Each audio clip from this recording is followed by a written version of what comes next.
Here we are in episode 11 of The Night Owl. And once again, we have a returning guest. For those OGs that have been listening to this show for a while now, uh, not one of our first guests, our first guest was actually Vex Electronica, and she was nice to step in today.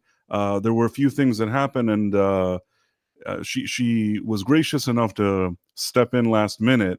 Always a great guest to have, and you probably know her. She has her own channels, whether it's her regular YouTube or gaming. She's on a lot of streams. She's an outspoken personality, and people just like her in general, I think. I guess. Who knows? I can only hope. I mean, she's my guest, so I can only hope. Yeah, but no, but I actually think people do like her. She has a very kind of easygoing and likable vibe, and Thank you. she has these kind of very strong opinions sometimes, and I appreciate that. Mhm. Uh, Thank you. Anyhow, I guess let's just go over some topics of the day, and that's what we do here. Mhm. When you were here in our first show, we were still kind of finding our footing, but I think that by now we have a really good flow that we just talk about a lot of things that are current, Mhm. and I'll just bring up some stuff. Yeah, I see, sounds good. and okay, so let's start with Ghostbusters. The Ghostbusters, this movie, it cost $90 million to make, which is not a little amount for a movie. They would need to make, probably under the circumstances, with the marketing budget and with the amount of money that it made, that it cost to make this, they would probably need to make at least 350 million dollars worldwide to make this production profitable. Did you happen to see the movie? No, this is gonna be a hot take, but I'm not a huge fan of Ghostbusters. I get the appeal. I think the first film is actually pretty solid. It definitely, I think Bagface said it best. It's lightning in a bottle kind of deal. For the time and where horror was kind of having a bit of a revival in the '80s, it works. But outside of that, I'm not a huge fan. So I didn't care for Afterlife. I just thought it was an average movie. I think it did pretty good on capitalizing off of the existing franchise and not kind of butchering the characters like the 2016 version did. So I'm probably not going to see Frozen Empire. I've just heard mixed things from a couple other YouTubers that I've talked to about it. I understand. I'll tell you what. First of all, in my official review, I also called it "Lightning in a Bottle," the first one. Mhm. So Oh, all right. I don't know if you saw it on my review or I somebody didn't else said know. it. So maybe I'm amongst the school of thought that thinks it's lightning in a bottle. Although Mhm, it's not something so revolutionary to say. It was obviously it sort of was a movie that took a bunch of different genres and mixed them together into fused them together into one kind of new subgenre. Because until that moment, you didn't have something that was kind of spooky and funny and had mhm, special effects. It was a mhm, combination of a lot of things, and it had a cast of iconic actors in their prime, a mhm, director who was on top of his game at that moment. So it just sometimes that happens. Sometimes that happens where just everything comes together, and I would say that the final product is bigger than the sum of its parts. And I mhm, think that the first movie was definitely that. Even in my review, I say that like the first one, I considered it a 9 out of 10. And I'm very harsh usually with scores. I don't give nines usually ever, almost to anything. I give it a 9 out of 10 because I think it's a really good movie. The second movie, in Afterlight, I would give 75 out of 100, which usually I give something in the 70s if it's like it's all right, but it has issues. You know, mhm. I didn't hate it, but it's not spectacular. This Frozen Empire, I gave it a 70. Oh, so a fairly positive rating then for No, you. I mean, yeah, here's the thing. I also added like a little stipulation in my review. If you like Ghostbusters, you grew up and you like these characters, you go to the theater. There's worse things that can happen to you. There's enough that you see them, and there's something to enjoy there. It's a movie with a lot of issues. I Mhm, also said if you're not like that, if you're more of a casual Ghostbusters or you don't feel that strongly about it, I said it's probably okay for streaming. You know what I mhm. mean? Yeah. So.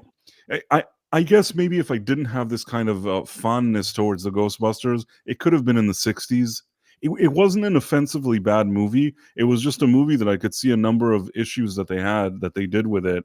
Mhm. The biggest mistake you saw Afterlife. Yeah, I kind of vaguely remember it. I remember there's a bit of a single mom situation. She inherits a house from it's Egon, right? Because Egon's Spegler's dead by now. So she inherits Yes. his house, and then they go move there, and she meets Paul Rudd, and then I kind of forget what happens from there. Oh wait, I think we have Dread Roberts. The mysterious guest I think has arrived, but I can't hear him. Dread, are you there? He says he's yeah. Oh, Ooh, this is Oh, that's not quite the virtual cam I had in mind. Hey. hi, Hey, how's it Dread. going, man? We're very organized here at the Night Owl. We have a very we Well, run not a me. tight I'm ship. not organized. You guys are organized. We run a tight ship here.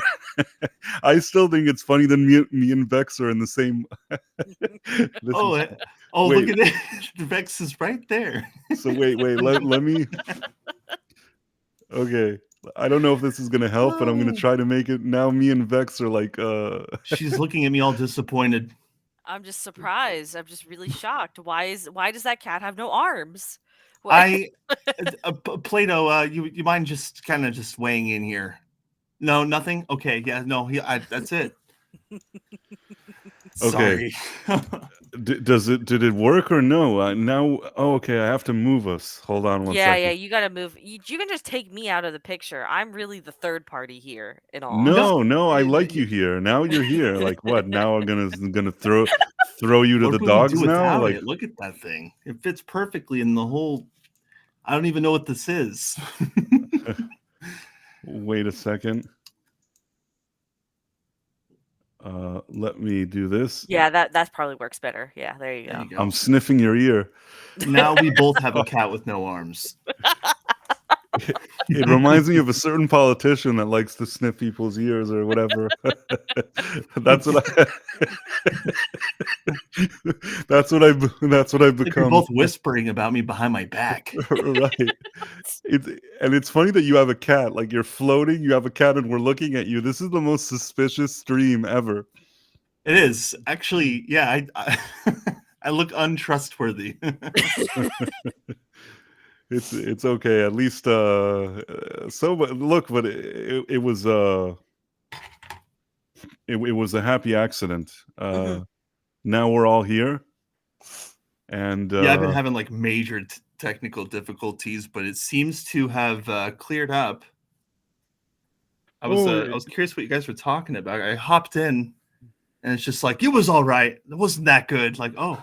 We were talking about Ghostbusters Afterlife, and I was saying I started telling her that what they did wrong is that in Afterlife they introduced a lot of characters, and instead of dropping some of them because they moved to New York and they were in a different setting, they just not only did they use the same characters, they added more characters. And once you have 1 million characters, there's no way you can tell a proper story. But the reason all of this really came up is because I think the box office isn't spectacular. Let me see if I can share it. I'm curious what this is going to look like with us once I share it. But what is it? Here we're still That's here. fine. It's fine. Okay. Yeah, now we look even more. We're smaller and even more suspicious. Me and Vex. This is really funny. I don't know why I think it's funny the way. It just I works. love it. I love it. I need you to float like that cat floats, Vex. Yeah. I mean, just move me up a little bit, and then I'll be floating. Be like a little floating head next to you, Price. Like one of those little animated Vex heads.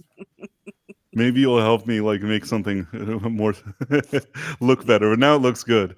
So in any case, look at this. This is worldwide. It's $64 million. That's the opening weekend. Now It's not bad.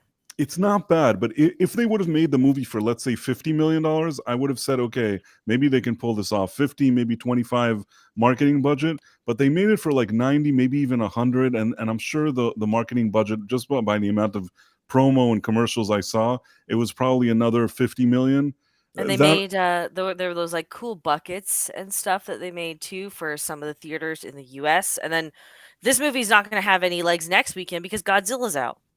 Godzilla is out, Oh. and they should have saved this for another time. I don't think that they should have released it now. I don't think they should have gone toe to toe with Godzilla. There's no way. There's no way. There's going to be a major drop, and just worldwide, I think this movie. I don't think there's going to be another Ghostbusters. I'm not saying that there will never be another Ghostbusters, but I don't think we're going to get another one with these in this format, whatever this is. I don't think we're going to get it.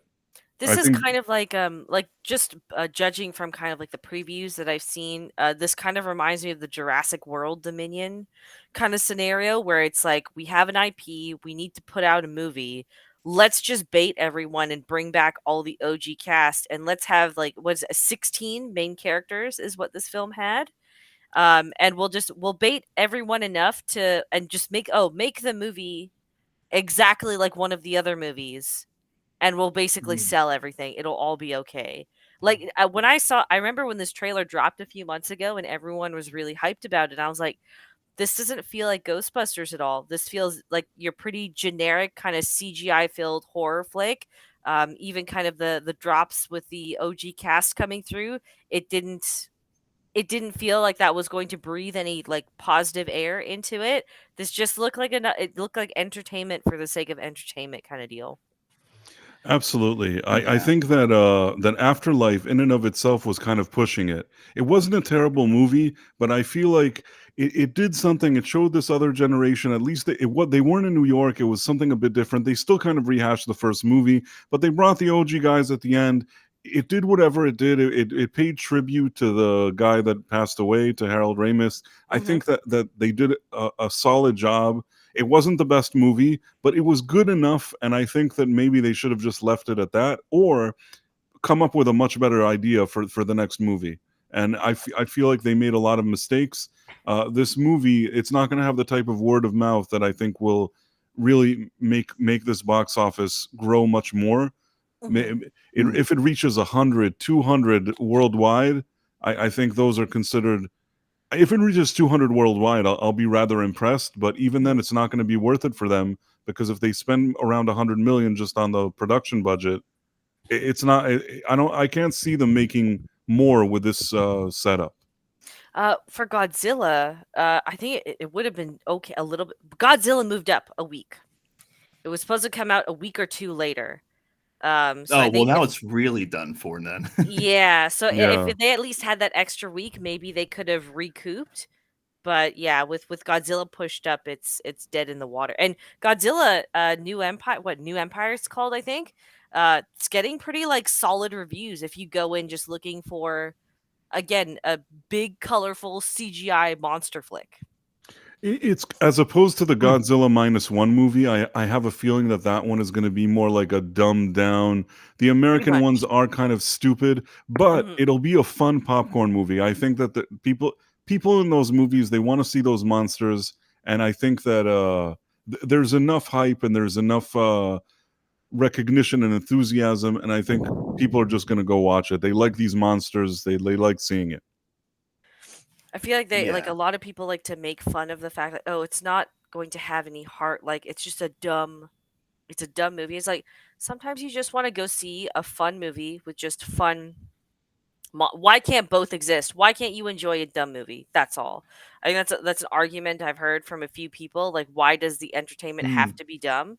But then you kind of that's something that's always existed in cinema, right? Like we've had terrible dumb B movies back in the 30s, the 40s, the 50s. We had our Yeah. dumb horror movies there are plenty of dumb horror movies throughout the 80s. So why can't both exist? There's always going to be a niche that enjoys them, but like it just go in expecting I'm going in just expecting I'm gonna have fun in the theater. That's all I'm expecting, Yeah, and it and looks like plus it's I gonna think deliver. like with the fandom of Godzilla, it's just like morphed into this duality where it's like, well, you can enjoy this old style of Toho now, and now you can enjoy this new style of Mhm, Toho with these super bulked up Godzilla monsters. And I've seen mhm. way more hype built around that movie than Ghostbusters Frozen Empire. Actually, I think it's kind of interesting that it's like you have to choose between New Empire and Frozen Empire. They're That's both true. empires, I guess. The And Godzilla Empire is going to succeed more, I think. Yeah, Yeah. and what Vex was saying, I mean, I thought it was really funny what she said earlier about the trailers.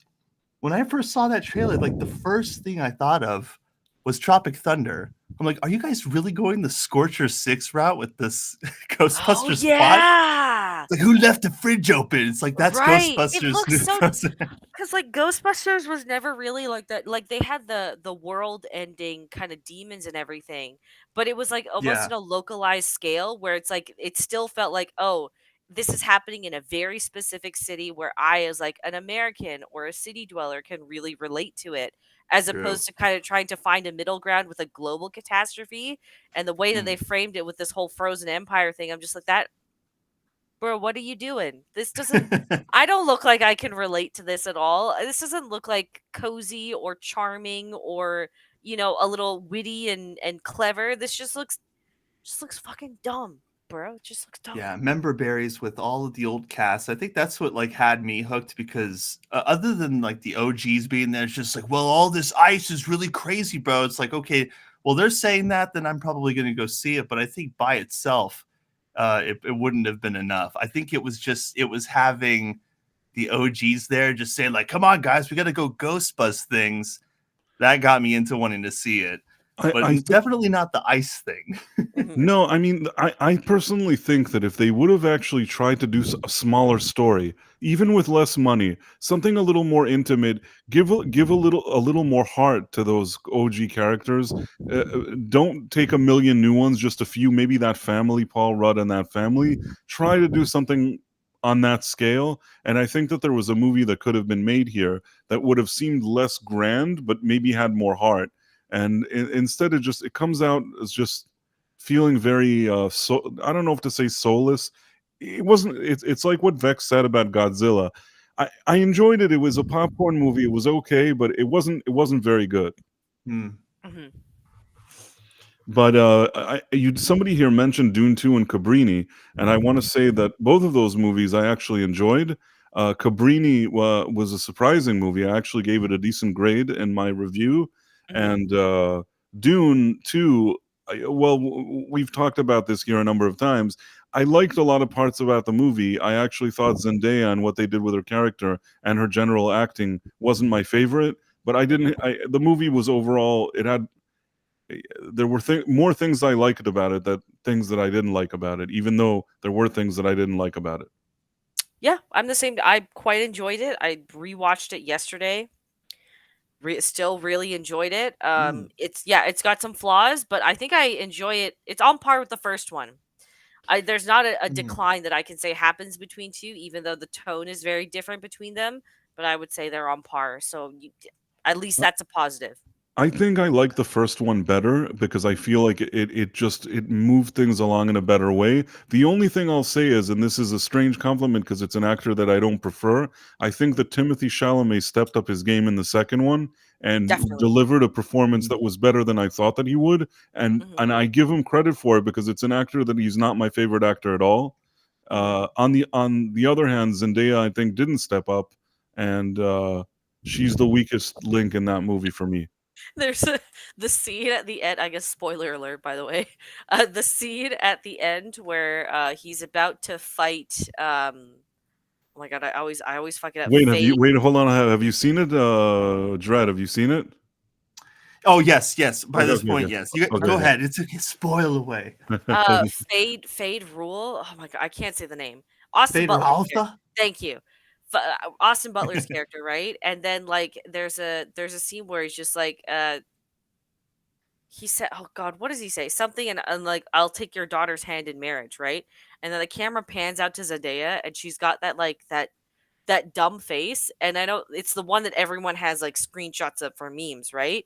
But I'm just like she licks her mouth kind of deal. I'm just like, wow, that's legitimately the exact same way I look at tiramisu when I know I can't eat tiramisu.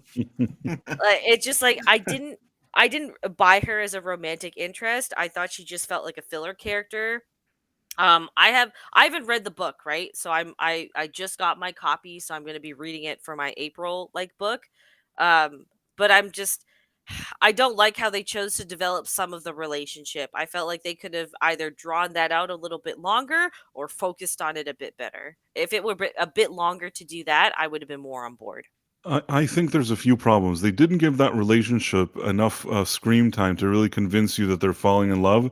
And the Yeah. other thing is Zendaya's acting and her overall vibe always comes off as quirky and not romantic. Even in those Spider-Man movies, I never see her in a movie that like I understand what the appeal and the charm is and why the guy is excited about her. She always seems kind of like this awkward little girl. And I understand that for fashion shows she's skinny and she dresses like a model and people like that, but as sort of a dude, I don't see that. She always just looks like an awkward little girl to me. And acts that way too. Yeah.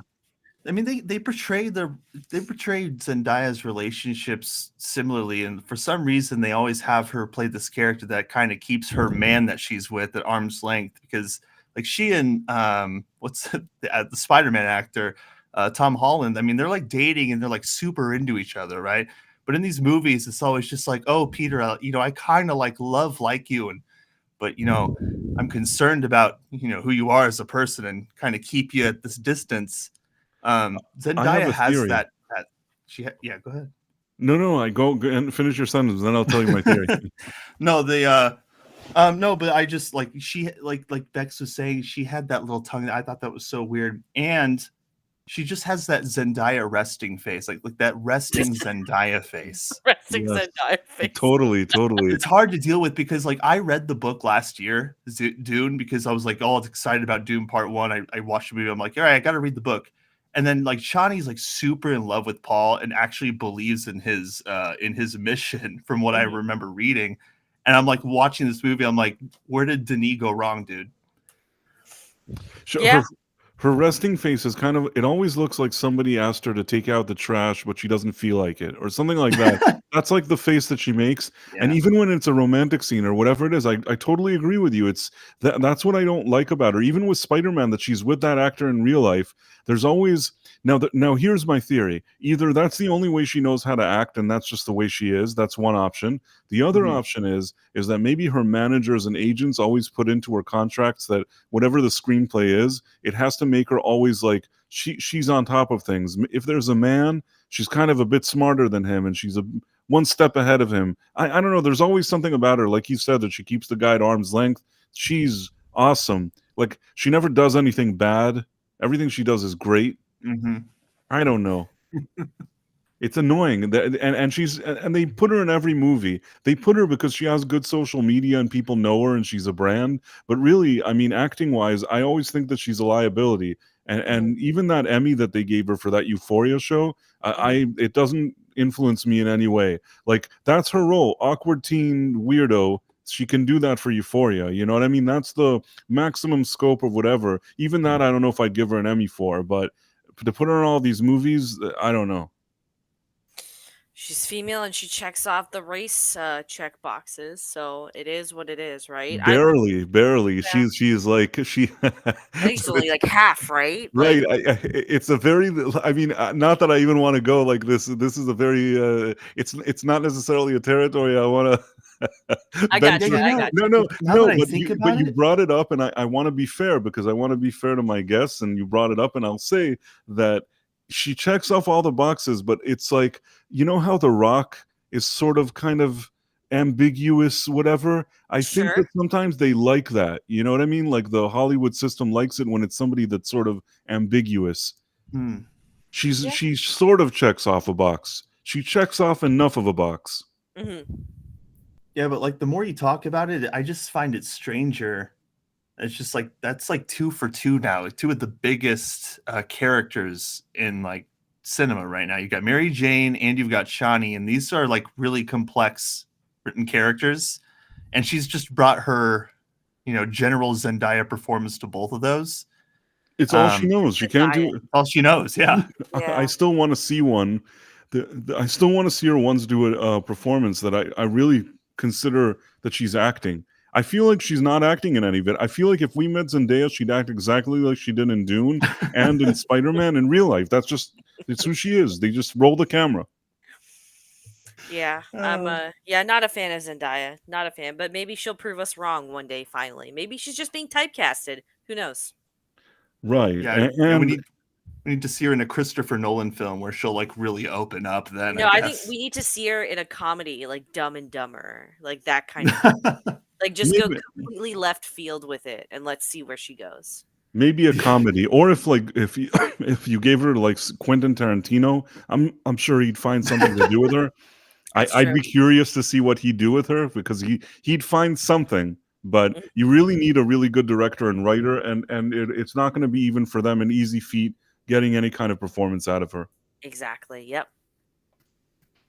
Yeah, and Well, I mean, long story short, it seems like we are all in agreement that Zendaya is not very good for movie roles. No. No, she's definitely not. but the only thing I'll say in her defense is that the studios like her because she's a brand, and I think she probably does bring some people to the movie theater. Meaning, the idea of Timothy Chalamet and Zendaya in a movie, it's probably worth some ticket sales. I personally, these actors don't mean anything to me, but there's young ladies out there that like Timothy Chalamet, and also young men that like Zendaya, and it's fine. I mean, You know what? This movie converted me to the Timothy Chalamet train. Just saying. He's Oh, kind of nice. cute. I get it. I get it now. I get it now. But then I remember, oh, he's dating Kylie Jenner. Oh, that's I thought not that a they man with a Oh good man. head on did. his Did they shoulders. break up? At least did they break? I thought they broke up. I hope they did. Or That no? was the rumor, but no, they're still together. Ugh, that's funny, because I didn't even know, and I just continued to say that they were together, and somebody's like, "No, you don't know. They broke up," and now you're just telling me that they stayed, and I thought that they would stay. Yeah, no, they're allegedly still together. Ugh. Yeah. It's not even coming from an ill place. I just don't see how they mesh. It's a weird Um, couple for sure. I mean, I don't want to be racist on here, so No, no, hey, but I think I can help you not be racist and help you say what you wanted to say. okay, That, okay, go that ahead. usually Kylie, there's a certain type that she likes, and Timothy Chalamet doesn't fall within that demographic of. It doesn't fall within. You don't say. It's not exactly the demographic that she seems to prefer. It actually, Timothy Chalamet seems like the opposite of the demographic that she prefers. Is that what you were going to say? Along those lines, and also they don't need to push that whole what's the word I'm looking for? Where you want to get rid of all the people that have white colored skin. The replacement. Oh, Is isn't that like decolonization or something? Yeah, I can't remember the exact term, but it's where all these white chicks are getting together with black guys, and then they're having babies, and then the baby daddies dip. Now Ooh, they've gotten what they need for the mainstream kind of political agenda, and now they can just go after these, I guess, straight men that were put in gay man bodies or something like that. But I yeah, mean, you know yeah. what? When Timothy Chalamet was looking at Zendaya in Dune 2, and he was like, "I would very much like to be equal to you," I was like, "Oh, I get it. Oh no, I get it." That's what So Kylie was. That's what she was aiming for. right. Now it makes sense. it could also be sometimes something becomes such a cliche and a trope that the fact that they always liked a certain guy for whatever reasons, now it's like, let's do something different. He's white. And And he's that's kind of about the most different femme-looking. you can be. Yeah. Yeah, I Uh, guess. The complete opposite almost. I mean, yeah. I don't know. I'm not on top of all these trends, but I just know that those ladies in that family usually like certain type of guys, and he somehow doesn't fall into that category. But maybe that's what, sometimes you got to mix things up, I guess. mhm, mhm. Suppose so. And honestly, it's probably better than a lot of some of the other, again, I'm in a weird position here, because there's nothing wrong with them dating, people of any color or whatever it is. It's just that a lot of times that the ones that they date, they choose ones that are kind of like these. I don't want to say, now I'm like vexed. I don't know how to get out of this. It's like, let me put it this way. It's not like they go and they find like a person that happens to be that, and it's like some successful businessman or lawyer or whatever. It's usually somebody that like is some kind of weirdo, You know what I'm saying? You know what? It's always never who they end up with on screen. It's always like the complete opposite of what they would like what you would like who you would see that person with on TV. Who they are with behind the scenes is like the complete opposite of what you would expect. Yeah, that's very true. That's very That's true. true.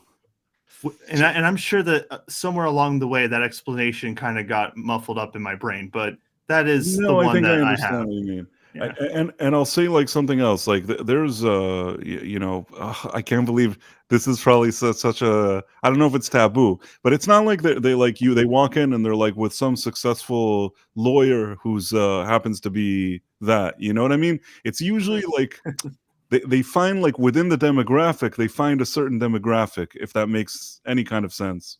Yeah, that makes sense. I think like reading your nuance is basically what's happening here. Vex, did I get out of this okay, or if I stepped on a lot of No comment. No comment. I'm declining. So, well, what else would we? Let's talk about Bad Boys 4. Here's a good segue. Speaking of diversity, I haven't seen this trailer. I saw it pop up on my feed. let's look at it. Let's see. Hopefully, I won't get flagged. Let's try to put that trailer on. Oh, you're not monetized on this live channel on YouTube, right? No, I don't think I can also You'll be clip it okay. later. I could clip it later, and you know, I hopefully at least on Rumble, which we really like Rumble. Hopefully, the system will be forgiving. Let's see if we can find this thing. We're back full screen now. Let me find the. I didn't get out of the Kardashian thing well. I thought that it. Well, close your eyes. A for effort. There you go. You did get out of it. It was just like, you know, a Bosch withdrawal, so to speak. Are they super geriatric in this Bad Boys 4 like trailer? Is someone like hobbled with cane a bit? You know, let's put this on. Let's see if we can find the entire thing. Yeah, it's here. Okay, are you guys ready? With Bad Boys 4, I'm going to be honest, but yes, I'm ready. Yeah. Oh, wait. Okay. Sometimes I'm not good with the technical stuff. Let's see if I can Bit of boomer moments. No, semi boomer. You created a floating Vex head but can't push play? No, right. I'm just kidding. That was pretty cool that I did the thing. Let's play this thing. Let's see how it looks. How long was that trailer altogether? Like 3 minutes? It was 3 minutes, and 3 minutes, very long 3 minutes. Yeah, okay, so too long of a trailer, first of all. I really hate that we're getting more and more of these 3-minute trailers. Sony, Sony, Columbia Pictures, y'all need to just fire your entire like trailer cutting room, because they did the same thing with Madam Web. It was a 3-minute trailer. They just showed straight scenes from the movie without interruption, like we saw that ending scene there, and then the little the convenience store scene as well. It just keeps going. So, and then the pacing is really inconsistent as well, because they keep putting in those long segments of actual scenes, and it spoils the movie. But where was the climax? I didn't feel any rising tension to that trailer. I didn't feel like there was a purpose. Who was the bad guy? What was that trailer? What did you think about it, Dredd? I agree with everything you said, by the way, Vex. What did you think? As do I. And that was supposed to be a climactic moment with that little truck on fire, but it was like simulated as an explosion. That was really good job there. When he said, I'm like, what did he say? I'm in the military or whatever. He's like, well, you need to deploy. Like, that's such a terrible thing to say to your son. Terrible line. Yeah. It was awful. That may have been the best line in the whole trailer, and it wasn't very good, you know? Yeah. Yeah, You well, know, he's like, "You're my bad boys," and like that's like the trailer. He's like, cringe. "You're my That's kind of bad cringe. boys." First of all, there's a few problems here. I mean, this isn't much of a spoiler, but in the previous movie in Bad Boys for Life, which shouldn't have been called Bad Boys for Life, because this movie should have been called Bad Boys for Life, because it's the fourth movie, but they called the previous one that for some reason. So in that one, their captain dies. Now that's a trope that we've seen a lot of times. There's a captain that dies, but they already used that in the previous installment. And now Mhm. to say, wait, he died, but he left a video because we need to clear his name now. It's kind of like stretching that trope over two I movies. gotcha. Yep. You know what I mean? Like, you already used that card. It's a very cliche card. We've seen it in all these kind of a million other cop things. Beverly Hills Cop, the third one I think they killed, and that wasn't a good movie, by the way. But in any case, they do this sometimes, and we've seen this cliche, and there was no reason to stretch it more. And the other thing is that I think that if Will Smith, his career wasn't in a slump the way it is now, they would be able to cut a much shorter trailer. You just see a cool 360 shot, you see a few cool explosions, him running, and then it would have just said Bad Boys 4, and I think that people would have been excited. It's just that they're working on repairing his image. They have to work harder to sell it, I guess. And maybe this is a case of trying too hard. Mhm. Well, who made the movie? That's a good question. Isn't it the same people that made the previous installment, that Bilal and Bilal, whatever? Let's Okay, see. Bad Boys 4. so I'm watching it, and it looks like a straight to Yeah, DVD movie. Adil El Arbi and Bilal Falah. Yeah. Oh, never heard of him. No, no, no. They actually they made the previous one, and then everybody thought that they were so great. So then Hollywood hired them for a bunch of projects. The Batgirl project that Zaslav threw in the garbage, That they was were the him. directors. That was them. Yes. Oh well, Yeah. then no wonder. Yeah, so they did that. I mean, I don't know. I enjoyed the previous one for whatever it was. I feel like they were sorry, trying to emulate the style of like Michael Bay and like just sort of do it, and it was all right, I guess. But Mhm. I think they did Miss Marvel. Something about the TV show Miss Marvel. They had something to do with it, which is nothing to write home about. Batgirl, which is again, I suppose nothing to write home about. And this movie, it seems in the commercial very bland and generic. Yeah, agreed. More bland than generic, in all honesty. I didn't think you guys were serious. I didn't even know that this was a real trailer. I thought it was a joke. That's what I mean. At It looks like a least, parody trailer. yeah, it looks like a joke. Oh, like those lines are just so cringe and just out of date. I don't even know what to Even the say. yeah, even that just like, oh, you what because we're stealing, we're black. It's like, no, you're just stealing. You don't have to like that's a poor place to insert Right, a black right. joke. You're obviously stealing. It wouldn't matter what color your skin is. It's It feels forced, like they wanted a black and white situation there, and where it exactly. doesn't even, it's not even necessary. Yeah, and they Uh-huh. just so happen to be talking to like the most southern and most radical version of a white person that you could see in the movie. The biggest Yep. rednecks, like the casting Yeah. call was like, bring us the biggest rednecks or something. Man. They A- haven't been to the fringes of Georgia, I'll tell them that. and I think that some I think it was Tom or something that told me earlier today that he thought that they should have released Ghostbusters in the summer and maybe Bad Boys now. I Uh, think this coming summer is actually like pretty packed, so Ghostbusters would have likely struggled a lot more. Mm. Maybe so, but somehow with the Godzilla thing, I just I mean, If Godzilla didn't move up a week, I think it would have been doing a lot better. But yeah, it is what it is. Yeah, I think the fact that we're not even like 100% confident in the Ghostbusters sequel beating Godzilla, I think that you know a movie like that should be able to beat a CGI fest like Godzilla versus Kong. But the very fact that we're just like, no, Godzilla's going to beat it speaks to its quality, I think. That's like I think we're expecting like Godzilla to just be okay. It's going to be a very one note movie in that it's a simple plot that anyone could follow. It's going to be very Yeah. colorful, very vibrant. I'm going to see a lot of cool monsters that I already like fighting on screen. Versus Ghostbusters, where it doesn't look at all like what Ghostbusters usually is. Mm. The biggest trailer to come out and the first trailer showed a lot more CGI and effects than what we're used to in any Ghostbusters film. And then to top Yeah. it all off, now you're trying to nostalgia bait me to try and add to a cast that already wasn't, aside from Paul Rudd, we'll say, already wasn't very interesting or compelling or charming whatsoever. So it's like Godzilla has a lot more to benefit because you know exactly what you're getting Yeah. versus, a movie that's trying to reinvent a franchise that's going on 40 years.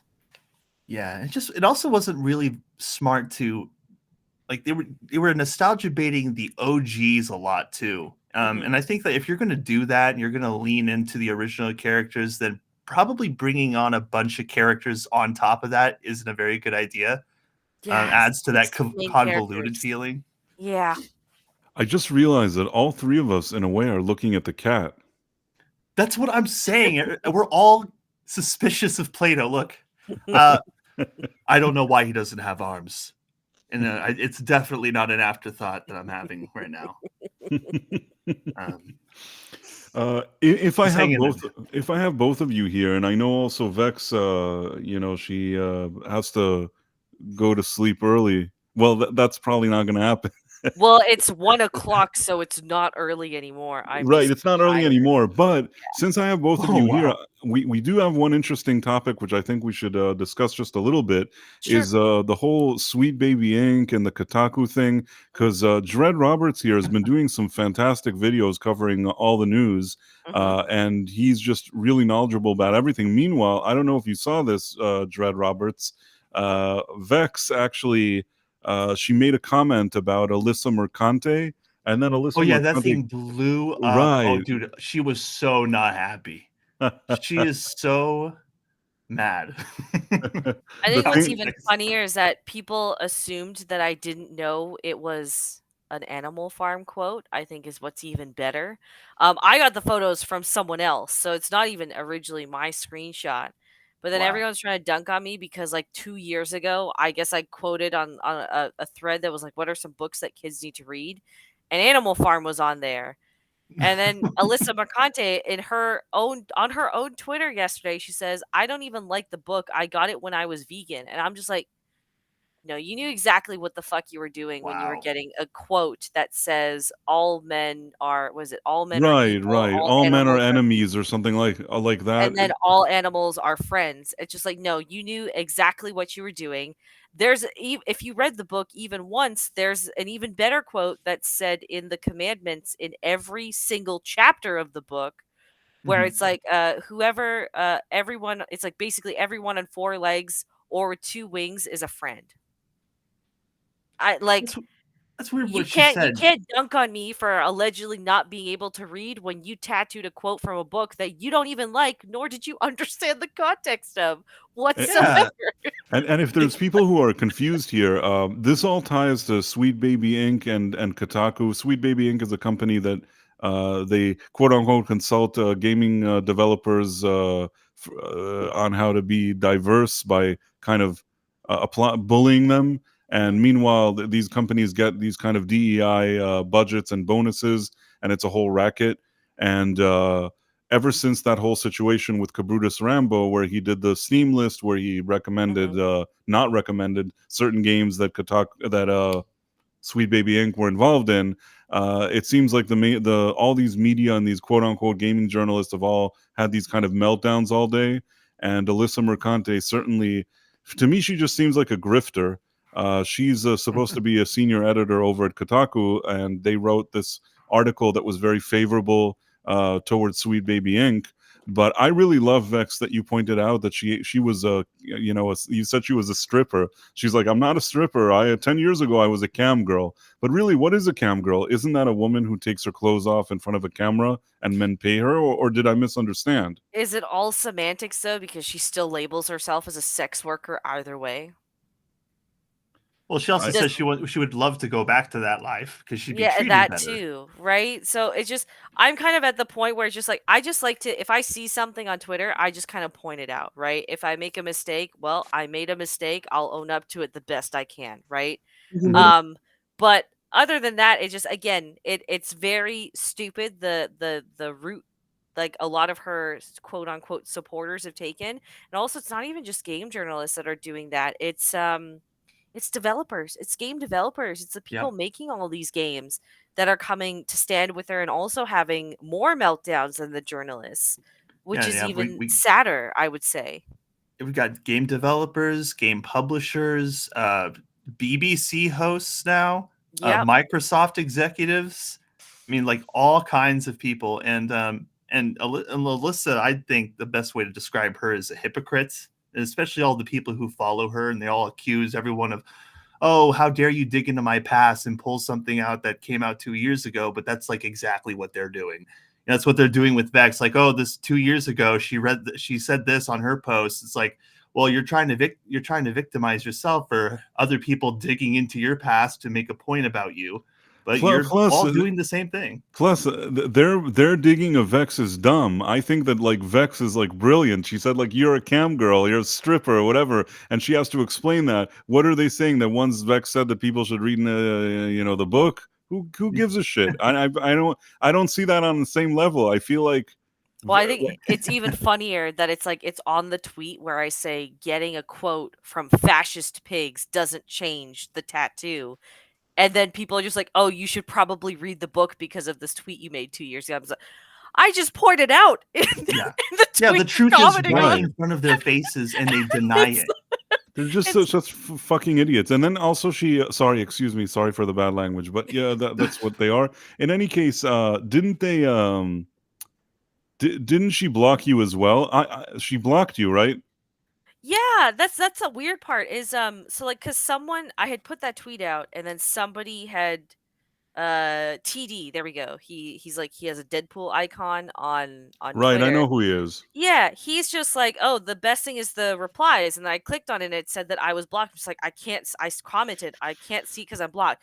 And within like 10 minutes of that, she unblocks me to respond to the tweet I make like taking the screenshot that TD had shared with me. And I'm like, "Wow." That's some serious stalker energy there. Right. That That's is so freaky, odd yeah. because everyone else that I know that like makes regular videos on her and whatnot, they're all still blocked, but she just felt specifically, I'm gonna unblock this person so I can just and then I just did a fun back and forth with her for a while. But did she reblock you or now are you blocked or not? I have no idea. I haven't checked. Well, I know that she's been blocking a lot of people that we know. I've seen like blocked. 5 or 6 people. I'm actually blocked. Yeah, I saw your screenshot. Yeah. I think Nadia got blocked too, and a couple other people. I think Master of the TDS. I think I did. I got blocked like a few days ago for just like quoting her and saying LOL, and that was enough. So yeah, I got blocked not months ago, weeks ago. So that's why I was like, I didn't even expect that tweet to blow up as big as it did, in all honesty. So like after like 2 hours, I just put it on mute because I'm like, I don't want these responses. Like my notifications kept going off. I just didn't care. Yeah, and that's the difference. Alyssa loves that stuff. They love that negative attention that they're getting. Man, she is just so annoying. I don't consider her any kind of journalist, anything. She's just a major grifter in my opinion. That's the way I see her. And she's doing just every single thing now to get into these kind of conflicts or whatever. I think that's why I responded. Maybe my response was harsh, but she said something about that. I guess she was chasing Melanie Mack and she wanted an interview. It's not that I'm even friends with Melanie Mack or anything, but I just like, she wrote some stupid tweet and I wrote an answer, and I guess that answer didn't sit well with her, and then I found myself blocked. But I stand by what I wrote. What did you write? Okay, let me see what it was. Hold on one second. He's like, hello. No, it was something that I know like annoyed. Sometimes I have a gift that I can write just something in a few words and I know that it's annoying. Let me see. I think somebody then screenshotted it and put it there. I'm trying to find it.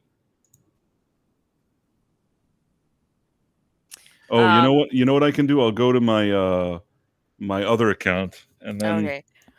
Yeah, because that tweet blew up, like because I have my DMs open because a lot of people like reach out to me to collaborate or stuff like that, so I just leave my DMs open so anyone can message me. But I got my first official on Twitter, at least I've gotten it on YouTube before. I would pay to see you kill yourself message, which I thought was pretty Oh, rad over this. Okay. Yeah. I think I got it here. Let me see if I can share it. It's not that interesting, but whatever. Hmm. Can you see it? Yeah. So she wrote, Melanie has rescinded her agreement to have a chat with me. I thought someone who gleefully tweets slurs would feel comfortable talking one-on-one, but it appears that's not the case. Oh well. And then I wrote, maybe she thought you were too skanky? that Question mark? got you blocked? Question mark? I mean, that was kind of, that's like a softball, you know what I mean? There's nothing wrong with that. That's not too bad, I think. Super softball. These people live in a glass house. Yeah, I would love to actually see that debate go down live. Yeah, I'm aware that Melly Mac has maybe made like one comment on it, and it wasn't even directed to Alyssa or whatnot. So, but Melanie Mac's just an easy target, right? She's a female in the gaming space. She's very outspoken. She has some controversial takes, so it's easy to like hone in on her as a Right. target. Her language is very kind of, blunt. I don't know what word I'm looking for. And yeah, she has some controversial takes. I don't really know her. I don't know her one way or another. I'm not extremely familiar with her stuff or anything. I know that I know some of her controversial takes. Sometimes I don't know if she's kind of laughing, maybe. Sometimes half of the time maybe she's kind of joking and maybe people take what she says more seriously than it is. Or maybe I just don't know. But I don't really have an opinion one way or another, but I know that Alyssa Mercante is a hypocrite, and she was just trying to latch on to this to her, and she was trying to find a target for some kind of hit piece, and she thought that Melanie Mac would be a good fit for it. Yeah, I think that Melanie might have seen that coming, and that's why she backed out. And I think a lot of smart people pointed out to her that it probably wasn't a good idea to go into the debate. I at first thought that it was a good idea for her to go into it just so that she could just let Alyssa talk her ear off and just say everything that she's wanting to say, because I think that's enough to turn people off to those kinds of people. But I think that it was good for her to step out, because there's no way that it was going to be a good faith conversation anyway. I mean, just the way that this woman tweets and talks to people, it just seems that she's on an unhinged warpath, trying to find any little morsel of information that she can twist to paint a narrative to make it seem like there's this huge toxic pocket of gamers that are led or spearheaded by these other YouTubers like Melanie and Asmongold and the Quartering. She's been reaching out to all those people trying to get information on them. I think that Melanie sees it coming. I think a lot of us see it coming because she makes her plans so obvious. They're all so obvious about what they're trying to do. Yeah, But yeah. Yeah, I agree with you. Like I get wanting to back out of it because it's like, what's the point of having a debate with someone who doesn't actually want to have a debate, right? They just want to argue at you or throw points at you or try to dunk on you. So I agree with you there. But at the same time, it's like Melanie kind of does the same thing with some of the arguments that she presents. Like it's when I've heard her try to make arguments or talk, how do I say it's like a slightly better version of what Alyssa does, and she's done some equally kind of like iffy things as well. So the main reason I just wanted to see that debate happen is kind of it shines a light on both sides of whatever culture war I guess we're involved in, right? You kind of get to see like the two extreme sides, we'll say, because there's a spectrum of all these things, right? But I still think she should have gone through with it because again, this is a woman that does go out and post videos of her just saying the bundle of sticks words randomly. Like you're telling me that that woman is too scared or thinks it's too bad faith to debate Alyssa Mercante? It's just you're telling me that you're this badass who doesn't give a shit and who's going to stick it to everyone, and then you kind of cower away because of a potential hit piece of which you've been a focus of many over years, and that has not harmed your reputation or your ego. So what do you really have to lose unless you know that you can't make an argument whatsoever? I mean, I'll be honest with you. I don't fully disagree. I think that it might have. I think that there's a benefit to her debating with Alyssa because, like we were saying, just if she's just allowed to talk, I think that the truth will be exposed to a lot of people. It would also be a good testament to Melanie's faith. Hmm. The professing that she does about her faith. If Hmm. she has an argument about that with Alyssa because Alyssa looked like she wanted to specifically target her Christianity, that probably would have been a really great moment to show how committed you are to your faith by using that as the foundation for her Yes. pushback against Alyssa. So I don't fully disagree there because saying things like that can be controversial. It draws a lot of negative energy from people. Hmm.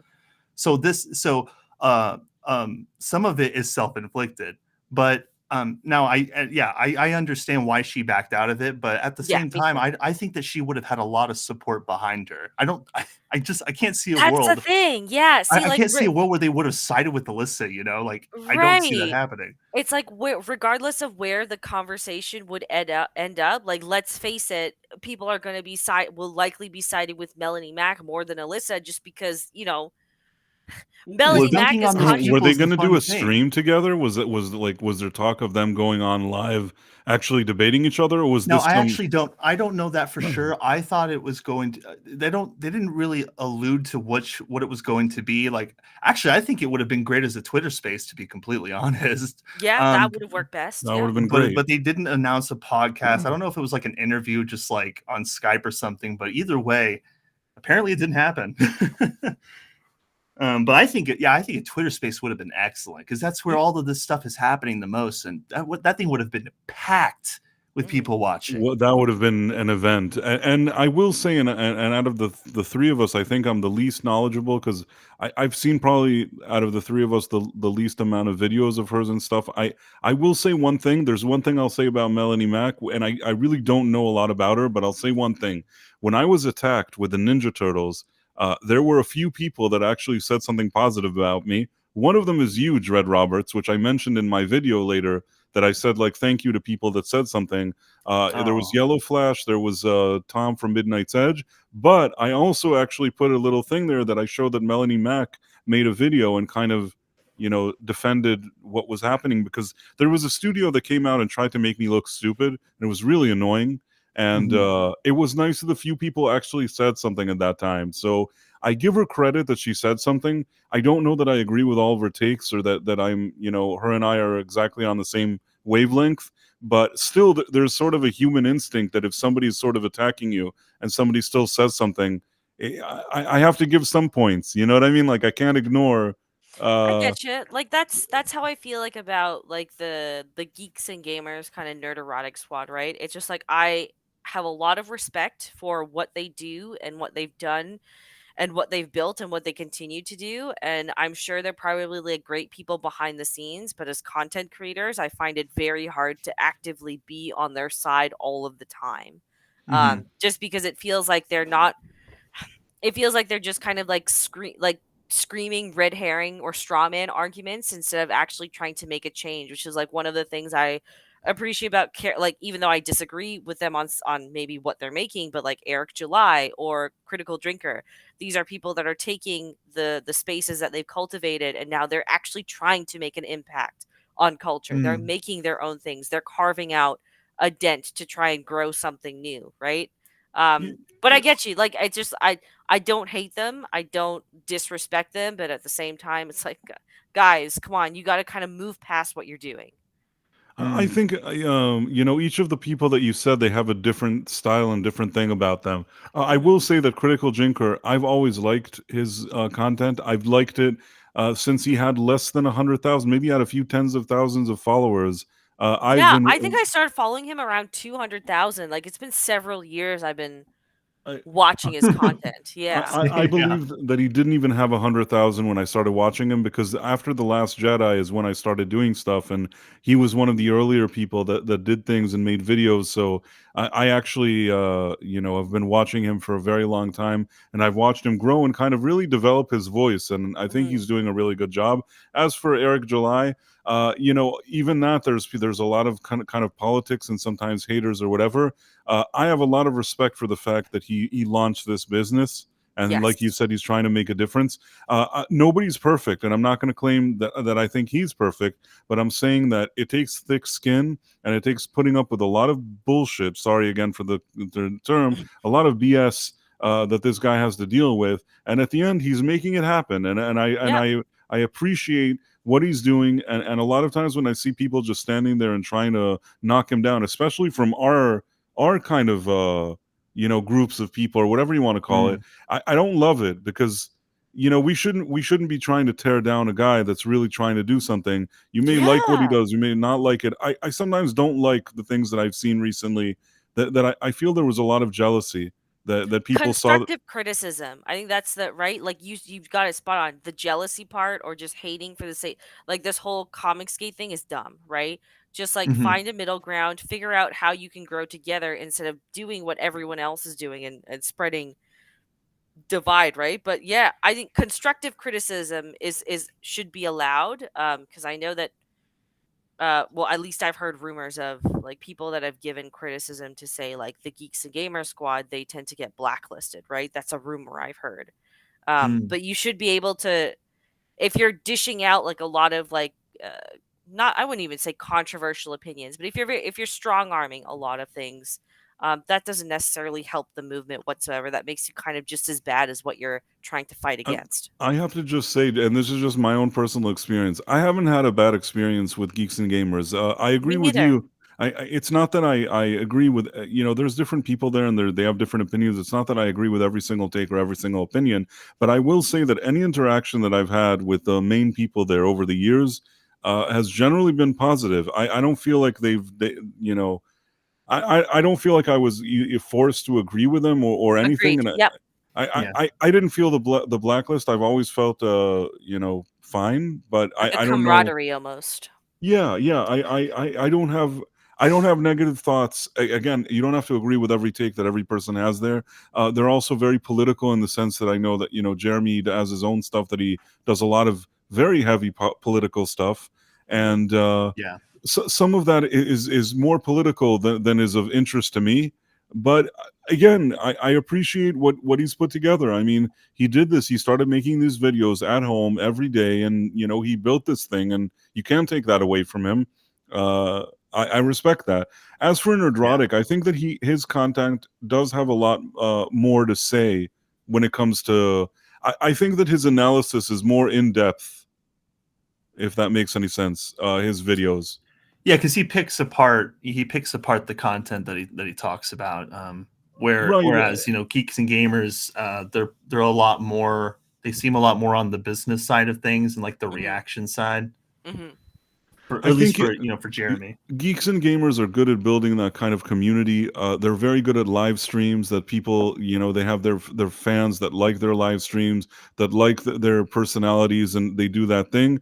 I think that they excel at that. When it comes to Nerdrotic, he can do that, but I also think that some of his analysis when there was like writer strikes or different things like that, I think that there was some pretty sophisticated analysis. I don't think it was just reactionary. I feel like he has more to say, in my personal opinion, just as far as I Mhm. like content and things like that. But still, more than the both of them, for me, Critical Drinker is maybe speaks to me the most. Hmm. But I don't dislike Nerdrotic's video. He has a good team of people. They're well produced. They're well edited. I don't know if you know what I'm talking about. The more commentary videos. Yeah. No. I know exactly what you're talking about. Yep. I agree. I think that it's very well made, and I think that a lot of times he makes some good points. But again, everybody likes whatever they like, and there's room for everybody. You know what I Yes. mean? Even Yeah. us three may not agree on every single thing, but I think that in our spaces there's room for everybody. And just I don't know why I'm circling back to this with Eric July. I feel like a lot of people initially supported him, and then there were a few people that kind of felt that maybe their own position was sort of I don't want to say threatened or something like that, and suddenly it seemed like they flipped on him. Now Hmm. it's okay to criticize. He's not perfect. He's launching a company, and obviously mistakes are going to get made. Hmm. But the amount of criticism and the way it was made felt like there was some kind of underlying, you know, other stuff going on that I don't know if it was fully professional. I get you. I get you. And I think that will be true for. I think that will be true for a lot of situations where it's just like you don't really always know what's going to happen behind the scenes and what's causing all of these these people to do these things. But I also did not expect the whole CG thing to go on this long. Like it just seems like a problem that should have been resolved a while back now. Thing. Oh, the Comicsgate thing. Oh, yeah, gotcha. sorry, yeah. Like when it comes to just Eric, when it comes to Eric July and all of those people and that whole situation just blowing up and dividing that entire community, it just really kind of just sucks to see that it's caused this rift with people, and which really shouldn't be happening. I think everybody has a really good idea of where we're all trying to go, with comics, games, and movies. And so to just see this like infighting last for so long, it's kind of disheartening. I think it's why I've like mostly avoided the situation, just because it's just like really. Also, another thing that I'll say is, and I think that I can even apply it to the people that are here, right here in this very stream, is that in the kind of stuff that we do, there could be a day that you're getting a good positive wave of a lot of good things happening, and then maybe there will be a time there's ups and downs. Sometimes there's like a big burst of something positive happening. Maybe then there's a bit of a dip. And I think that as a community, we should all kind of support each other and sort of be there for each other and help us grow. And like, you know what I mean? All kind of, there should be some kind of camaraderie. And when I see, instead of everybody kind of being proud of what Eric was done and leading it to maybe other creators and other things growing, I feel like, some things happened there that weren't the best. I gotcha. Yeah, no, I agree with, like, I remember a few weeks ago, when the Sweet Baby Inc. stuff was still breaking, a lot of people hopped on Actman, and I'm not trying to defend Actman because he's done some pretty stupid things, but I've liked a lot of his content. I especially like that he like called he's been pretty for the most part pretty consistent about calling out the issues with the Halo franchise and whatnot. But a lot of those people kind of like dunked on him, even though kind of like both sides clearly made mistakes. And instead of trying to find a middle ground or having, kind of friends try to find a middle ground, it just kind of became dunking on him. And it was disappointing to see because you're never going to line up 100% with someone else's points or what they say. But these are two people on basically the same side that both are criticizing gaming basically the same way. They see that there's problems with the gaming. So it's like, why not try to unify instead of just kind of like push the divide further? Again, I'm not defending Actman, but I'm not defending as well because they both made mistakes. But they chose just to, I will say one thing, and I usually I would agree with everything that you just said, but the only reason why I had some issue with Actman there is that he did one thing that I consider that I don't prefer. That for me it's a major no-no for me. The fact that he spoke with Mahler behind the scenes. Mahler never consented that he would share his DMs. Yeah, I think with the that was public. really shitty. I'm blown. It's just like whenever I say something in DMs today, I was just like, "Hey, do you mind if I just share this with someone?" I don't understand how that just goes completely over your head to just throw out someone like Mahler, who is a very like large and notable YouTuber, and not like why would you? I just don't understand what was going through his head when he decided to do that. That was so dumb. And not only that, it spoke a lot about his character, because if you start becoming that and showing these DMs, if he wouldn't have done all of that, I would have agreed with everything you just said, Vex. But once he pulled out the DMs, he kind of lost me, because I've been in situations myself that I could have pulled out a DM to embarrass somebody, but I didn't do it because for me, it doesn't feel right. Even if now this person and me are not seeing eye to eye, that I would go back and pull out a DM and say like, "Oh, you remember when you told me this?" There's something about that feels like it's some kind of ethical thing. I don't really know how to explain it. And if you're going to start rolling out DMs, you really lose me. So for me, Well, it shows Axman that, lost like, me. yeah, like rolling out the DMs. I don't know. Yeah, it's shitty that he didn't ask Mahler for that permission. First of all, at the very least, he could have just bleeped Mahler's name out. It's not that fucking hard. He made an edited video. He could have added in the black strips, right? Right. It does At kind least of that. show though that Az is not as kind of like hardcore as people think he is. Because like there's multiple instances in those DMs where it's just like, why the fuck is there a third party having this discussion for you? You agreed to the discussion. Just fucking text each other directly. Like this is the That most is high something that school. bothered me too. Yeah. Yeah, this is Well, like the most high school beta shit I've ever fucking seen from someone who claims to be, pretty fucking high tea and masculine and so, shit like that. I will say this though, and this is to be fair. Um, I don't know that Az was itching to speak to Actman. It was basically people were making fun of Actman because at the time he lashed out at Az, which was his mistake in my opinion. I don't think that he should have said what he said about them back in the day, whenever that was. And when this whole thing got stirred up and everybody was sharing it, and he saw that there was this kind of backlash against him, it was Actman that was thinking to himself, "How do I try to mend this fence and talk to Az?" But at this point, Az doesn't have to mend the fence. I mean, you could say that, like, it seems kind of beta in high school or whatever you just said, but he's not obligated to do that. I mean, now because somebody did like a backlash, you suddenly want to be friends with him. Like, Hold he on, but didn't. like it's just like so Actman made that one video of Starfield takes, right? And he mentioned Az in it because Az had that very popular reaction kind of blow up on the internet for a little while.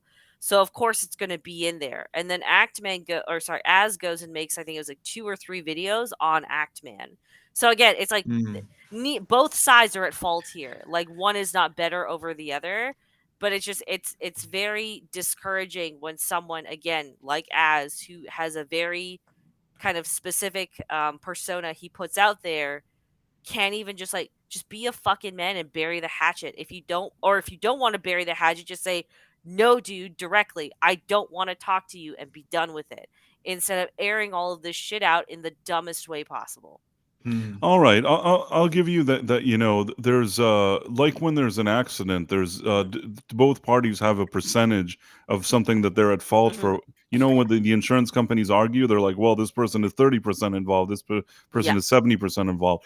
I would still argue that from the beginning of this until the end, I would give Actman more responsibility than I would give to Az. I would say that it's like 70 or 80% like Actman and like maybe 20 or 30% Az. But I'll give you that he could have, Az could have been the bigger man, or he could have, there were other things he could have done.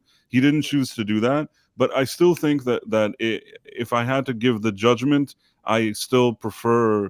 I don't know. Actman, I think, did some things. Like I said, he lost me with the DMs. I Yeah, can't. the I can't. DMs are just, that I agree with you. You know what? It does, just because of that DM thing, it does lean a little more. Yeah, and that really actually sucks because if not for that whole that little DM release thing, I really feel like there could have been some common ground reached with this whole thing. But because of the fact that he shared the DMs, it's like obliterated any chance of them of talking, and that really sucks because a lot of us, including you, Vex, and even myself, like I like a lot of Actman's content, and I like the things that he says about certain shows that help push along this idea that there's something wrong with entertainment, and he seems to have his head on right otherwise.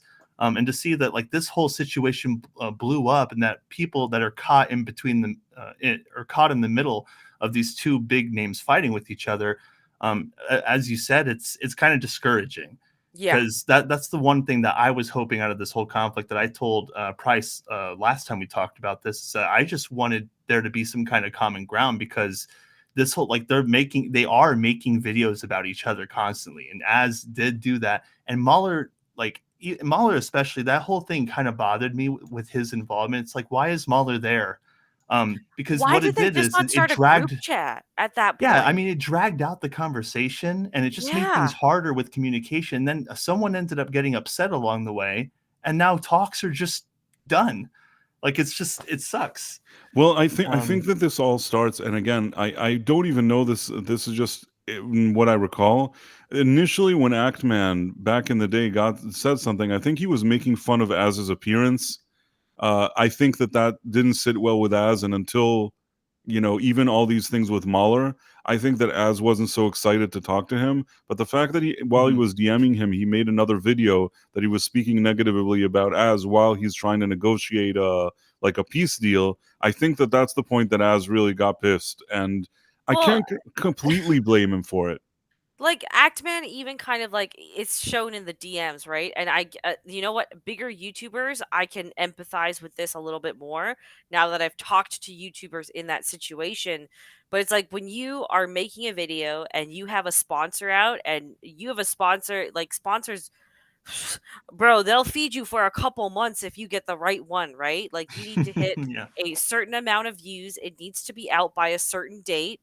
So when you're on that kind of crunch, yeah, you kind of can't help it. And maybe you don't have the time to put out a different video, especially when this is what's agreed upon in the contract, right? And then it even says in the DMs too that they were supposed to, I think, talk about it beforehand, but then I guess Az got sick or he went on vacation, one or the other, so that delayed it. So I mean, like I can give a little bit of empathy for Actman in that respect because I have seen behind the scenes what it's like to have to make a video on a deadline, and that's your paycheck that's paying your fucking bills. I understand, and I've actually seen situations like that before as Mhm. well. But what I will say is that whatever it was in the video that had him say something about as, do a last minute thing, delete something from the video. I Well, mean, that's the Starfield video, right? Like it was a compilation of people who had what he thought, what Actman thought were bad takes on Starfield. And Az was in there because Az had the most popular one kind of blow up on it. So it wasn't like it was a video targeted specifically at him. He was just included in it. But again, you can't say that Az is complete because for the one video that Actman made, Az went and made a bunch of them on Actman specifically. That is actually true. He did make several videos, and I don't know if I don't know if I 100% feel, or I don't know if I 100% agree that like Actman should be just completely put out of the situation because of what he did to Az. Because I know that like in past situations, people who have not just disagreed with us, or with them, they've had people that are, the people that they criticize in entertainment. They've even had conversations with those types of people more so than Actman. I really feel like that's something that should be nipped in the butt. Like, Mm. because I don't think it's fair to give one side more points than the other. I think that just the entire situation is tragic and could be Yes. resolved any day and any moment. If someone were to just say, you know what, this entire situation is silly, let's just get a move on, because there really is a bigger goal at play right now, like Yeah. a much bigger problem that a lot of us are trying to deal with, and we can all disagree while moving forward. And I also feel very similarly when it comes to Matt Walsh. I know a lot of people give love to dunk on that guy because he took the Paul Bunyan approach, to gaming, and said a bunch of bad things about gamers. I don't know if I fully disagree with completely banning him from the gaming conversation either, because of his reach, and because even though he disagrees strongly with video games in general, he's not trying to ruin people's lives over it. He's still trying to push for fighting against the nonsense in that stuff. So I think, when it comes to Actman and Matt Walsh, like, I think it's fair to criticize them, ask for and wait for an apology. But I think at some point it's important that we kind of let go of all of that bad stuff and move on as, as a unit. Because I mean, it's just creating more drama, more division. And, a lot of us, like I Yeah. said before, we all watch all of those, YouTubers. It's not just like them that are being affected by this. It's the people watching them who also enjoy the others. It's like, who am I supposed to side with here? And, I'll, and I'll it's a tough Yeah, situation. this is where like I wish like because I have this like this same issue kind of like when you're just dealing with like a lot of female relationships because women unfortunately are very fucking catty for no fucking reason. But it's like it's you remember I think it was in World War II. There was that one battle where like despite being on opposing sides they all like they called a temporary truce just so they could celebrate Christmas, right? There was a Yes. common cause that they were all for and all supported. I just wish that even because a lot of the people that I guess by kind of default we're usually associated with say that, oh, we just want to have an open discussion, we want to be rational, we're very diverse and inclusive, but they do end up employing the same tactics as the side that we're trying to fight against, quote unquote. So I just wish there could be times where just do I feel like Battle of the Bulge, I think it was. Just do the Yeah, Battle of the Bulge. Just call the I think truce. that's a terrific example because like those people were killing each other and they even took a day off to shake hands. It's like, Yeah. well, okay, we're all gonna ban each other and from the conversation over words. I mean, if we use that example, I mean, there's really no argument against that. There has to be a point where we all get along. You're really just gonna remove them from the conversation forever, really? No, I don't like that. Yeah, I do agree that I think that people that like creators, sometimes you even have creators that were good friends and people like some kind of community that they built, and then they start like arguing over petty stuff, and I don't think anybody benefits from it. Yeah. I don't want to mention names, but there was a few YouTubers that used to be really tight with each other, and then they suddenly had some kind of falling out, and I don't know. I mean, I didn't enjoy seeing that. Yeah, because you're like a fan of both of them, but then one or two of those people are asking the people that are watching the situation to take sides. Right, it's like a divorce. It's like a messy divorce. And then if you don't pick that side, the other side just comes after you, which really sucks. That was happening a lot. That's been happening a lot with the Comicsgate situation, and that's just as an outside observer. But when it comes to Matt Walsh and Actman, fans just attacking each other left and right on those posts, silly. It's silly. But and I totally see where you're coming from, Price. Like I think that Actman should totally be criticized for that DM thing that just blew that whole thing up. Because it's like I was ready to defend Actman. Like I'm just that was such a shitty thing to do. My goodness, man. Because it makes it so hard to defend him. Because we're ready to defend, and then stuff like that happens. It's just like, well, just bleep out the name. Like I can't Why would you not just bleep out the name, bro? Like who's gonna know who that is if you just bleep out the name? Just bleep out the name. Right. It was really dumb that he couldn't, with all of his followers, with all of his with all of his success, that he couldn't just think this was such a basic thing. And it shows like a certain amount of desperation on his end that he's like, I have to share these DMs. I mean, it's kind of known that if you're sharing DMs, you're kind of a jerk. Yeah, agreed. Yeah, I think everyone agrees on that one for sure. Yeah, you just don't share DMs, bro. Without consent, especially. Yeah. Right. Exactly. But we can't solve the world's problems. All I can hope is that people like us will support each other and be nice to each other, and not do that. Yeah.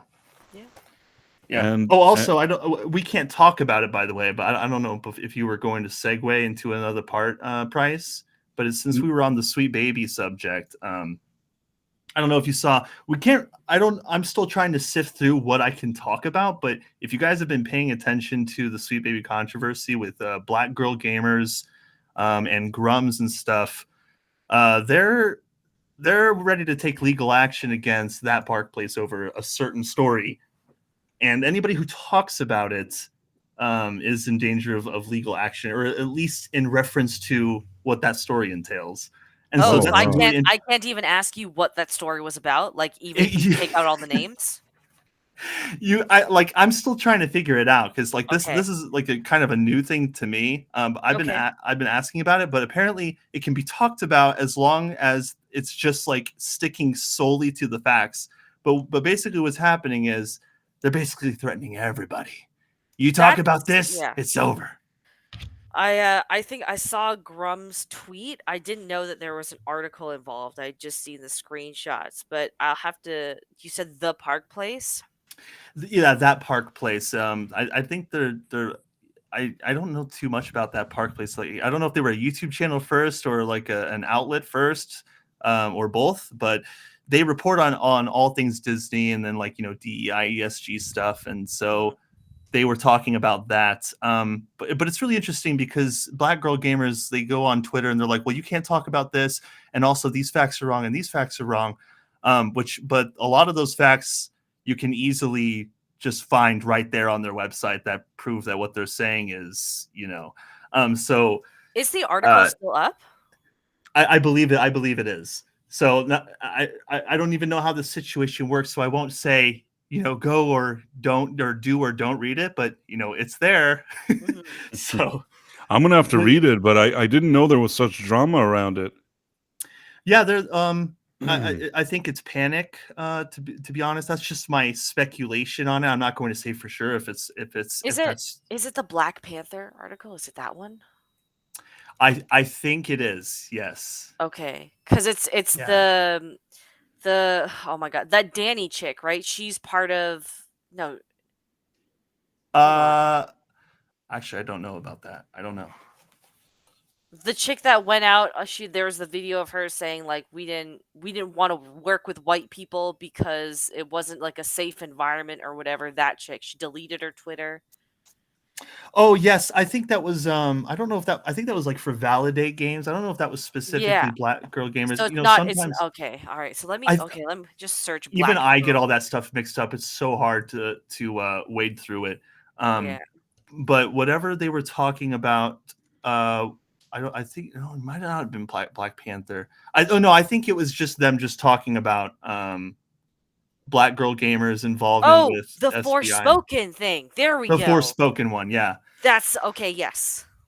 And so they're posting, like all the reasons why this article is wrong, but it's like when you go on the website to verify those claims they're making about like why you can't talk about or whatever, um and a strong case can be made for the other side. So it's going to be interesting to tackle the subject.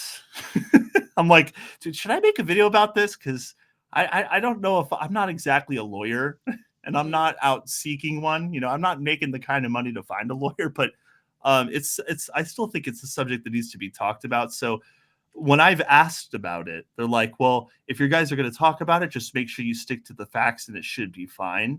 And then don't like make any like crazy speculation. But it's just funny that we're at that point now. There's clearly panic. It just from what I'm seeing is it looks like panic and an intimidation tactic. But I think we'll see what goes on as Yeah, we go so I'm just along. like I'm looking at like the screenshot. So okay, so um as noted, the organization. So I'm just like say, can I read parts of the article or is that bad? Well, I think you can read.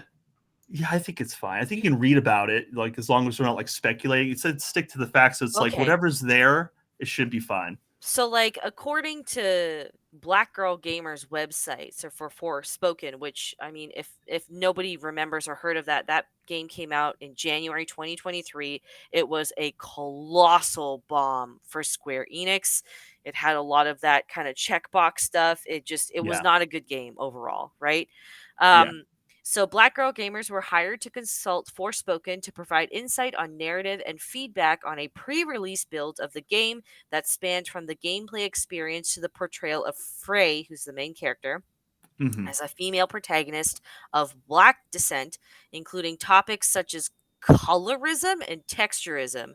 This was an important consultation given that Frey is one of the first female protagonists of Black descent in the fantasy game genre. Well, there it is. Now I don't know why I don't know why they're getting angry about all This this stuff. sounds like they're being very sensitive here, that this would lead to lawsuits and stuff. It didn't sound like anything too major to me, but what Well, do I there, know? from what I understand, the article is just stating things in support of what's on the website. Yeah. And then Black Girl Gamers is just saying, no, none of that's true. But it's like, dude, lady, like, please. I wear glasses, so I have four eyes. Okay, I can see what's right in front of me. Right? Right. Yeah, I'm just like, oh yeah, and then the studio behind Forspoken, they closed down. I want to say it was like a month after the release Yeah, very shortly because after. it performed so badly. I'm just so there's Yeah, more on what they offer. if you guys want to see what Forspoken's like, just I don't know, just YouTube it if you even care. But if you want to see what kind of character was built from the ground up, all right, that these people were involved in helping create, you want to see that character in action, just take a look. You'll see why this studio closed down. Oh, okay. So the founder of it says BJ, but I guess that's Black Girl Gamers, right? Yeah. She's just saying, like, I would flip the whole premise. Oh, no. Let's see. Okay, one of my favorite games, The Witcher 3, is predominantly based on a Polish novel. I've seen no need for me to change that main character. What I want is more stories that are authentic to black, brown, and non-white people of color to be reflected in. I don't want to necessarily have to race bend an existing character for. That's from an old article. I remember reading that in a different article several years ago. Interesting. Yeah. I can only imagine what kind of firestorm's going to be there when I wake up tomorrow. But things are ramping up. So, I what are honestly, they? So they're saying that this article that basically is just taking screenshots and quotes from actual videos and websites that are out there. This is slanderous. yeah, they're saying it's slanderous. It's defamatory, and they say that a lot of it is false, even though a lot of it is verifiable by just going on the website itself. No changes have been made. So I don't know exactly what they're thinking. I don't know if it's panic. The way that they're going about it makes me feel like it's panic, just from Yes. speculation. It's just like they have no idea what to do, but Okay. they're saying like they have a hold on it. So, like, okay, can we make speculations about just like this part of gaming in general, not specifically black girl gamers? I believe so. Like, it's possible that I could be overthinking it entirely. It's just like Yeah. the way that like Grum's presented the entire situation. It's just like, oh, we might have to wade through this a little bit more carefully than usual. So I'm just like Yes. covering bases. Because I'm just I'm. So if there is such a, how are the big studios going to handle this? I think that's what I'm really dying to figure out, because they're the ones that are basically giving these little consulting companies a reason to exist and a paycheck. What's going to Yeah. happen to them? Like, what are they doing? That's what I'm really curious about. Well, they're either going to come out in defense of, these people, or they're going to come out in defense of gamers and just try to make games. And I think if these big companies just are like, no, it's you gamers, you're all the bigots and ists and phobes. Well, that's what they're doing. That's they're doubling, tripling down. That's what they're all doing. Well, all the people who comment on my videos, like I'd say maybe 85% of the people commenting on my videos just say, well, we're just going to vote with our wallets. And I think that that's exactly what's going to happen. And I mean, then, that's what's already happening in a lot of ways. Like, I'm just thinking of yeah, like, take for example, let's just not even say like it's a woke game, but like Halo Infinite, for example, right? okay. That was a pretty major production from Microsoft. I think it had like a $200 or $300 million budget. It Hmm. took about 6 years to come out. There were a lot of problems in the development. Like, they released the multiplayer like a year in advance or 6 months in advance, and then the full story game came out, and it was just a basic fucking mess. And a lot of people didn't buy it or chose not to invest in it because of how disastrous Halo 5 was, and because they could see that like gamers were just constantly being baited with a game that didn't really exist Hmm. anymore. So I would argue, outside of like just all of this DEI stuff, and I think people have already caught on. Like, you can even see it with like other, like Callisto Protocol is another good one that came out, Yeah. what, end of 2022, right? And I was just like, oh, it's the same team, the same guy behind Dead Space and everything. It's going to be great. And then the reviews came out. And it's like, why the fuck would I spend $70 for a game that's a watered down cut and paste of an already great game that exists and I'm getting a remake of in a month? I think that's a great point, because Halo Infinite, I mean, that was a couple of years ago, and people were 2021, yeah. already not buying that game as they expected.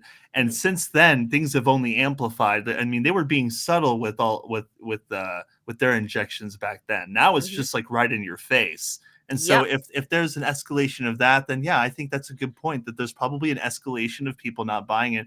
And that's probably why they're panicking so hard. And now they're trying to call out gamers and paint this weird narrative, because now they're starting to see the financial effects. I mean, goodness gracious, Suicide Squad killed the Justice League. It's probably like the worst financial flop I've ever seen. And Yep. that's like one of the biggest names ever in It gaming. reminds me. It reminds me of how us, moviegoers or whatever, were attacked with movies. It's the same playbook. Yep. Same playbook, Yep. and also with comics, it's all just the same thing over and over again.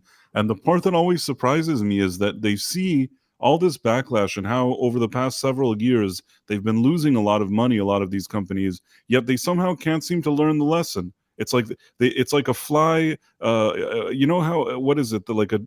Is it a deer that runs into headlights, or do you Deer get in what the I'm trying to say? headlights. Yeah. Like Yeah. or a fly that runs into fire. I don't know if such a thing exists, like a moth into a fire. I don't. Or a Play-Doh that loses his arms. No, Right. Oh, no, it's okay. No, you're right. They Sorry. can't help themselves. Like, they know that they're making all these mistakes and they can't help themselves. They're just going into the fire, making the same mistake again. And Well, then this is where we have to look outside of the lens of just, oh, this is an isolated thing, and remember that there's funding that needs to be met. There's right, specific investor Yeah. interest that DEI, are right. It's then we have to start looking at that, and it's like, oh, it's okay if a project like this bombs when we're still getting the funding anyways, because we met the quota that our investors wanted us to set forth anyways. Mm. So it's like it's interesting because when people, like, I see that a lot of content creators like call this out and they know that it's there, but they never make the full connection. And so instead, and it's something that I in part do simply because it is something that upsets me either way. Mhm. But it's just they harp on the singular issue of this studio is woke, so we'll stop paying for it. And it's like, that's not how it works, because it more and more all of these developers are under like a handful of companies. So just because, say, you decide to stop buying games from, like, I don't know, Square Enix, right? Guess what? Yeah. Square Enix for a while was under Embracer Group, and they own Gearbox. They did own Chris. They're selling Yeah. off everything now, but you know what I mean. Yeah. So it's like people don't understand that just voting with your wallet isn't enough, because there's basically always going to be money there. The entire system needs to collapse from people like BlackRock all the way down to the little guys, and it needs to be rebuilt completely. Until then, voting with your wallet does a really, really small dent in the grand Mm. scheme of things. You need Yeah. to be And it's actively better than pursuing a nothing. collapse. Right. yeah, I and mean, sorry, go go on. ahead, Bryce. Go ahead. No, go ahead, Bryce. I was going to say wallet, but also the kind of vocal, whether it's YouTube or it's vocal stuff. We saw that we have caused a dent, or we have at least caused some kind of resistance when it came to movies and comics. And I think that what's happening now with games, I mean, I see the videos that Dreadroberts has been doing. I think that they're resonating with a lot of people, and people are looking for these voices and looking for people aren't stupid. The consumers aren't stupid, and at the end, we have a way of getting messages, and we have a voice. We have some way of voicing our opinions. And Yeah. along with the wallet, I think it's important to also make sure that what we think is part of the dialogue. If that makes any sense. I agree, Yeah. and this is where like gaming in the last couple of years now is making this really like swift shift into indie games becoming like kind of the things propping up the industry more and more, just because those Yeah. tools are also more readily available. So literally any Joe Schmo can make a game and put it on Steam for like $1.99 or something, Yeah. right? And that thing could blow up. Exactly. So I think like we're seeing a positive shift in that sense, in which, like, yeah, a lot it's AAA games are still gonna sell. Like, look at Call of Duty, but let's face it, nobody would be buying Call of Duty if they didn't have a few buddies to play it with, right? True. So Right. the tide is already turning, thankfully. But even when you go to indie games, you can have a really good indie game that's still full of DEI and ESG ideology. Like, the best example I can think of is like dating simulators. All the dating simulator games are essentially woke.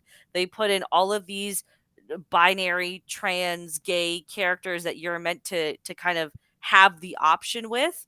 But outside of that, the gameplay is still pretty sound. Like, you're still having fun. So I Yeah. think like there's a balance that you can meet at the same time, where it works in some contexts and not others. But Mhm. yeah. Yeah, I think that's a good idea. I think that oh gosh, I had a really good thought and now it's gone. Go figure.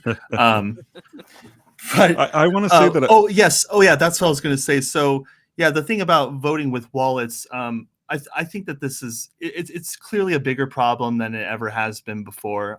That GDC, the Games Developers Conference, in which all these people were standing in a field screaming. I mean, that was like 50 developers, and those are just like apparently the people. Well, apparently some of them were students, but a lot of them were developers, and those And are that's just like the out of people who like 2,000 attendees, though, right? So yeah, like, right. And but those are just the people who came out to actually scream. But my understanding is that these kinds of developers with these ideas are sporadically spread out throughout the industry.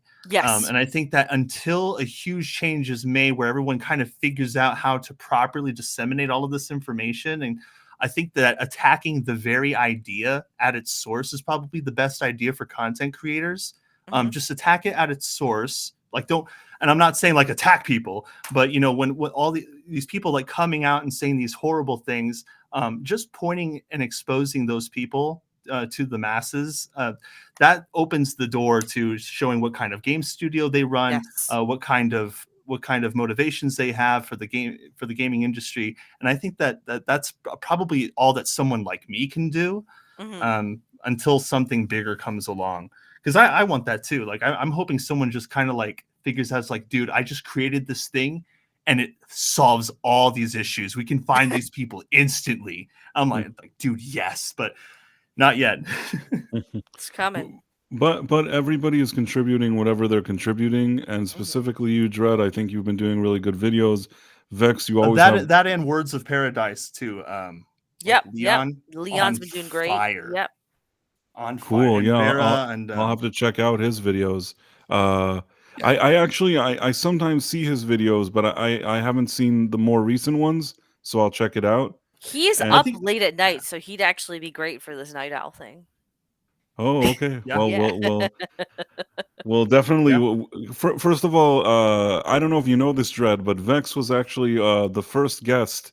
The first time that I actually just kind of experimented with a late night stream like this. She was nice enough to join me, and she actually, I think we did a few of them back in the early version of what this thing was. Thank you for joining us today, Vex. It was great. My pleasure. I love that we have both of you. I mean, first of all, I like it when it's me and Dread, but I think that adding your take and your opinion added another interesting angle to it, and I'm very thankful that you stopped by. And on this the Vex element. The Vex element, yeah. And on this very positive note, I think that let's kind of start saying goodbye to our listeners. But before we do, let's start with you, Vex. Is there anything you want to plug? Anything you want to talk about? Anything that you're doing? I started doing a Thursday stream with the Movie Cynic over on his channel. So that's at 7 p.m. Eastern Standard on Thursday. If you want, you can come check that out. Other than that, I'm trying to tone down the live streams so I can make content. I understand. But yeah, thank you for having. I always enjoy chatting with you, Price. So even though I'm bone tired, it was still worth it. And of course, in the future, if you ever suddenly have this urge of in the middle of the night doing a stream, let us know. We'd love to have you here again. You may hear from me again. But I know these are hours that you want to sleep. But I appreciate that you made the effort. I would love to be a night owl. It's just, my natural human body is like, you're not supposed to be up this late. So you got to listen to your body. Exactly. So, I'd like to, but my body is telling me, bitch, you're in your 30s. You're not supposed to be up this late anymore. We still appreciate it. We appreciate you being My here. pleasure. Yes. And Vex, whether you're on Rumble or on YouTube or wherever you are, she has great content. Vex Electronica. You should totally check it out. And Dread Roberts has a channel on Rumble and on YouTube. In all cases, if you look for Dread Roberts, then you'll find it, I assume, right, Dread? I would certainly hope so. Unless there's a different Dread Roberts out there. Now, in each respective thing, I'll have to add it to the YouTube video, but in each, I usually also try to put links, and I'll try to make sure that there's links to both Dread Roberts and Yeah, to throw Vex's Vex's in there. Yeah, so I'll make sure everything is in here. And as usual, I want to thank everybody for tuning in. This has been a great stream. Love talking to these guys. Really enjoy doing this. And you all have a good night. Have a good Bye. one, guys. Good night.